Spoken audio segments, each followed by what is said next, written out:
Habib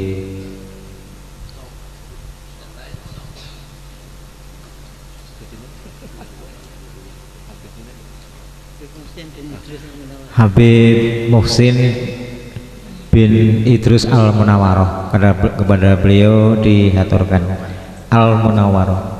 Ji. Wa sholli alaihi.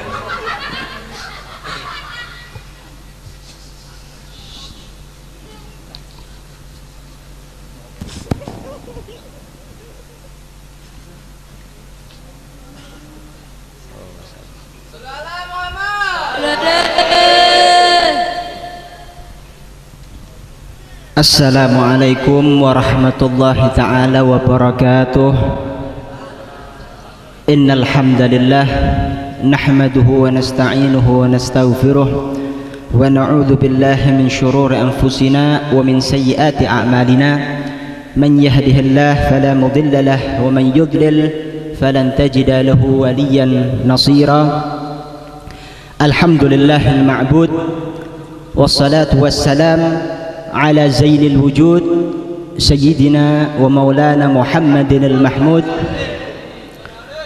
وعلى آله وأصحابه ومن تبعهم بإحسان إلى يوم الموعود. أما بعد.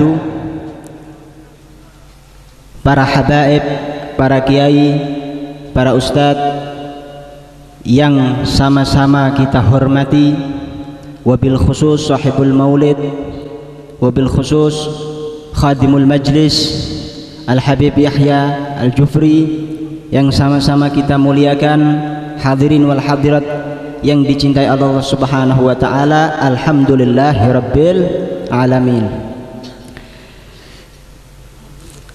Tiada kata yang pantas terucap untuk malam yang mulia ini, yang penuh barakah ini, kecuali kita senantiasa selalu mengucapkan syukur kehadirat Allah Subhanahu wa taala yang telah memberikan daripada kesempatan sehat walafiat kepada kita semua. Amin ya rabbal alamin.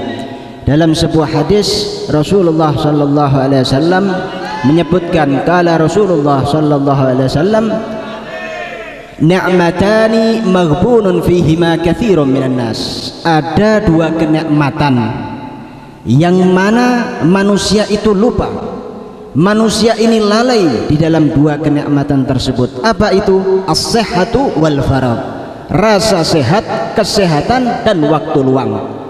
Kalau ada orang yang ketika sehatnya dia merasa kuat tapi dia tidak gunakan untuk ibadah kepada Allah, dia merasa sehat tapi dia tidak gunakan lisannya berzikir kepada Allah Subhanahu wa taala, tidak digunakan lisannya untuk bersolawat kepada Rasulullah sallallahu alaihi wasallam tapi nanti kalau dia merasakan rasa sakit baru ingat kepada Allah Subhanahu wa taala. Kalau dia sudah lemah baru ingat kepada Allah Subhanahu wa taala. Kalau sudah tidak mampu baru iling kepada Allah Subhanahu wa taala. Ini yang dimaksudkan daripada Rasulullah sallallahu alaihi wasallam adalah nikmat yang dilupakan. Banyak daripada manusia yang lupa daripada nikmat ini. Yang kedua yaitu al-faragh, yaitu waktu luang atau waktu yang lapang, yang mana pada waktu luang tersebut ketika umur atau usia di waktu muda digunakan untuk berfoya-foya, ketika muda digunakan untuk melakukan hal-hal yang tidak bermanfaat, tapi nanti ketika akan datang waktu atau usia senja, usia tua, baru dia ingat kepada Allah Subhanahu wa taala, baru dia ingat bahwasanya apa yang selama ini dia sia-siakan, dia lupakan, dan penyesalanlah yang akan menantinya.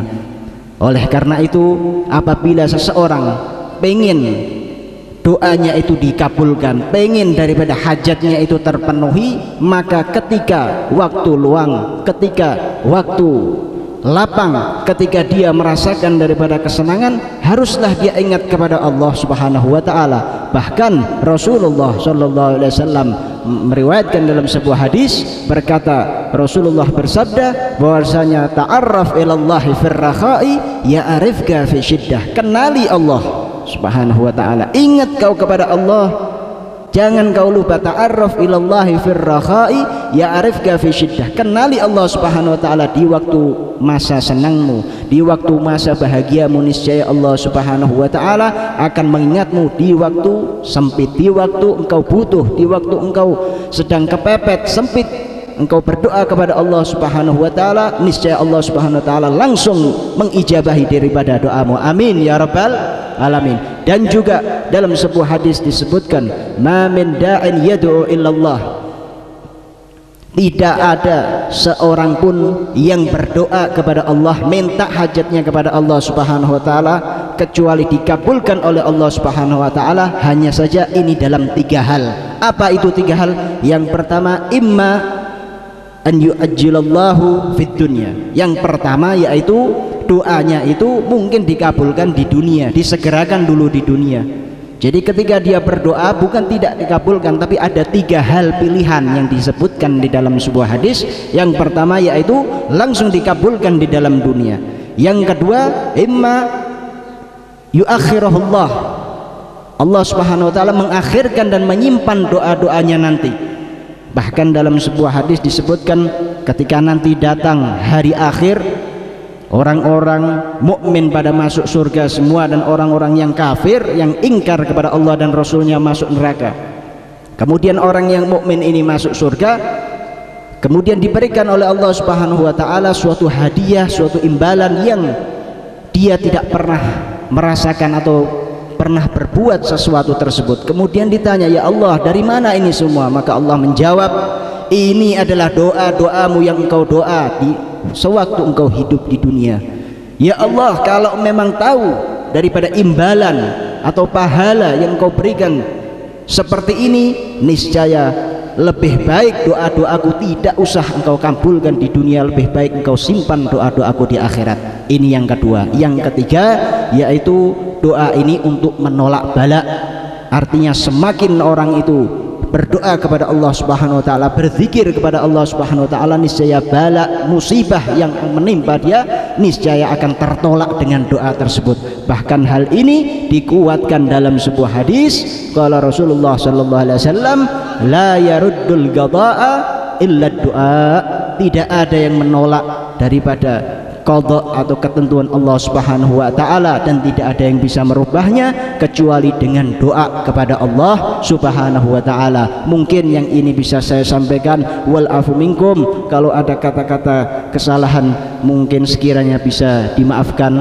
Wal afu minkum. Sekali lagi wabillahi taufik wal hidayah wal ridha wal inayah. Tsumma assalatu wassalamu alaikum warahmatullahi taala wabarakatuh.